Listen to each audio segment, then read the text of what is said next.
Okay, so I just saw the Mortal Kombat 1 gameplay, and I'm happy. I'm happy. I'm excited. I wanted to like make a little video and just kind of like I got some lists of things that I wanted to talk about, and I'm gonna just go through them right quick and then GG's in the video. All right, so the movement, I don't know why it just seems kind of slow to me.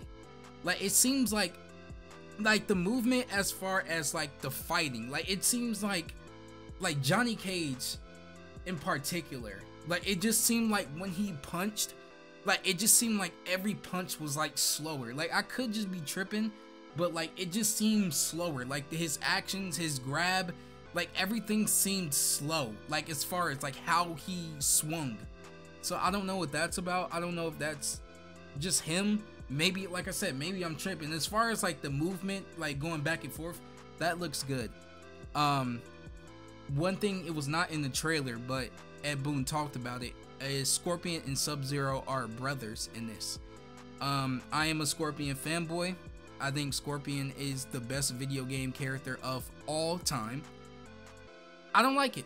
I kind of like, you know, because, and it also means that Scorpion is probably also going to be part of the Shira, right? I mean, the part of the Lin Kuei. I don't like that either. I like when they're friends. Just keep them friends, but like keep their. But I get it. It's a whole different story, different origin. But I think that's a little too different. But as long as Scorpion is still Scorpion, I'm okay. Steve Bloom is not Sub-Zero from what it seemed like. I get it. You know, having actors that kind of fit the appearance of the characters, but Steve Bloom's voice is just, it fits Sub-Zero so well. And I know Patrick Seiss was replaced, but I feel like for the direction they was going, like Hanzo Hasashi, I think Ron Yuan, I think he was a better Hanzo Hasashi, but Patrick Seiss was a good Scorpion. But I feel like for this, I get it, but Steve Bloom is just the fucking GOAT. Like, he's just the GOAT, okay? Scorpion has his Hellfire back. I don't know what... I just thought that since they resetted the timeline and Hanzo is Hanzo, that we just not going to get, you know, his teleport, his Hellfire. Apparently we got it, so I don't know what the point... I don't know if they're going to explain it. I really don't give a fuck. I'm just happy that he, you know, he gets to keep his shit. I thought the graphics when I first seen it, I thought it was a little wanky, bro. I ain't gonna cap. I never used the word wanky ever in my life, and I'm sorry. I don't know. It looked weird at first. I don't know if it was just the stream that was making it look bad, but then I ended up watching like the official trailer in 4K, and it looks really good. I think some of the cutscenes look a little weird, but you know, I mean, I'm pretty sure they can fix that up in 4 months. I hope so. The black and white background for like fatalities and finishers, I don't know if anybody peeped that, but I love when Mortal Kombat, when they like dim the backgrounds for like for special moves or like fucking fatalities. I always thought that shit was cool when they like dim the lights. They might like dim the background and make the background black and white. They did it black and white for this one, so I'm glad. Cameos, we finally seen cameos. They work pretty much how I thought they would.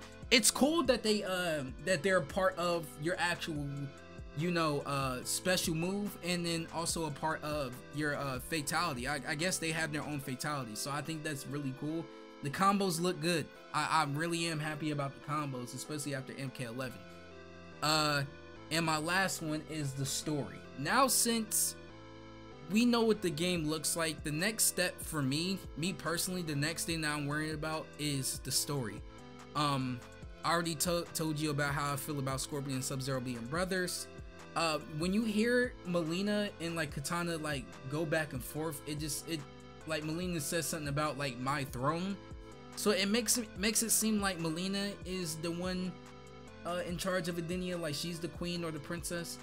I also don't really know how I feel about that either, because like I feel like, you know, Katana's the more level-headed one, so she should kind of be the one in charge. It's like if Master Splinter gave Raphael the leader role instead of Leonardo. Like, it's just like, it's not really her job, you know. That's not what Mileena I mean, I guess she could be level-headed in this, but like, you can't have Melina without, you know, some carnage.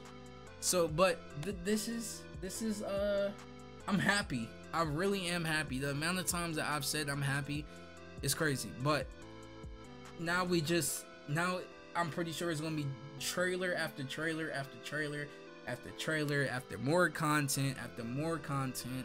Probably some DLC, maybe some leaks, but I don't give a fuck. I'm not looking at those. But I'm excited for the game. I think that this is a really good thing for Mortal Kombat and for fighting games in general. Fighting games are on a huge slope. I'm not really a Street Fighter guy, but Street Fighter, you know, they getting some W's, and I would love for Mortal Kombat to also get some W's. It looks good for the fighting game community. It looks good for everybody, the video game industry as a whole. I'm happy. But yeah, this is the video. More shit to come as always. I'm talking too much. I'm gonna just end the video. Okay, there's some points that my dumbass forgot to make. First, there looks like there's air combos, like kind of similar to like the 3D era, like MK Armageddon and shit like that. I think that's cool. That's something that I kind of wanted that I just, you know, forgot about. Another thing is that it seems like it's set in the modern time, so I'm pretty sure this is a modern era. It's not like back in like the olden days before the MK1 tournament. It just seems like, you know, the ninjas got simplified designs and it was just by choice. That's what it seems like. I don't know, but I don't care because I like it. Mortal Kombat 1 coming soon.